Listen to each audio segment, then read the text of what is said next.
Watch original photos and videos related to this news by clicking on the link given in the description below the article courtesy. Please subscribe our YouTube channel Listen News here. If you like the video, please like, comment and share the video. New C.D.C. data shows that nearly 40% of patients sick enough to be hospitalized were aged 20 to 54. But the risk of dying was significantly higher in older people.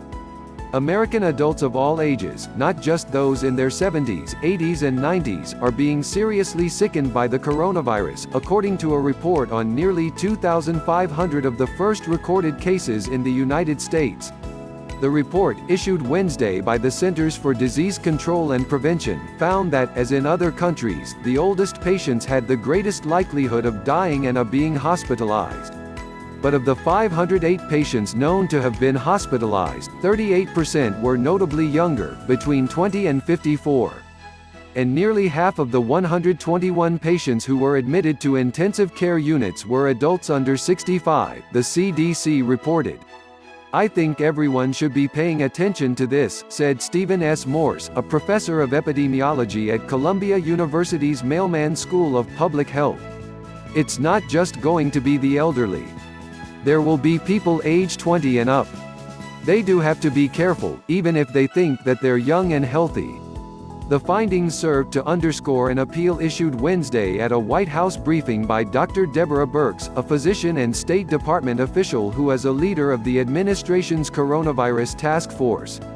Citing similar reports of young adults in Italy and in France being hospitalized and needing intensive care, Dr. Birx implored the millennial generation to stop socializing in groups and to take care to protect themselves and others.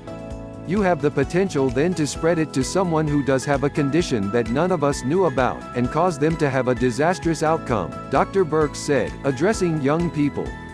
In the C.D.C. report, 20% of the hospitalized patients and 12% of the intensive care patients were between the ages of 20 and 44, basically spanning the millennial generation.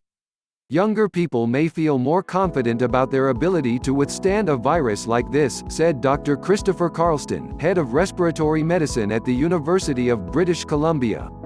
"But," he said, "if that many younger people are being hospitalized, that means that there are a lot of young people in the community that are walking around with the infection."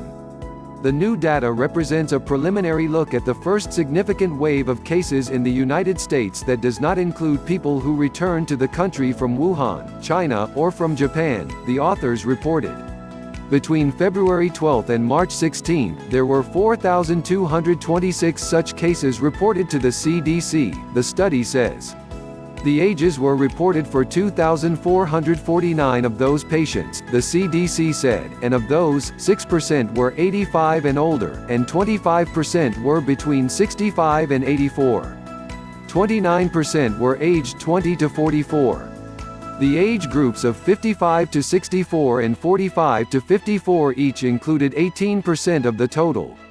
Only 5% of cases were diagnosed in people 19 and younger. The report included no information about whether patients of any age had underlying risk factors, such as a chronic illness or a compromised immune system. So, it is impossible to determine whether the younger patients who were hospitalized were more susceptible to serious infection than most others in their age group. But experts said that even if younger people in the report were medical outliers, the fact that they were taking up hospital beds and space in intensive care units was significant. And these more serious cases represent the leading edge of how the pandemic is rapidly unfolding in the United States, showing that adults of all ages are susceptible and should be concerned about protecting their own health, and not transmitting the virus to others. The youngest age group, people 19 and under, accounted for less than 1% of the hospitalizations, and none of the ICU admissions or deaths. This dovetails with data from other countries so far. This week, however, the largest study to date of pediatric cases in China found that a small segment of very young children may need hospitalization for very serious symptoms, and that one 14-year-old boy in China died from the virus. Of the 44 people whose deaths were recorded in the report, 15 were age 85 or older and 20 were between the ages of 65 to 84. There were 9 deaths among adults aged 20 to 64, the report said.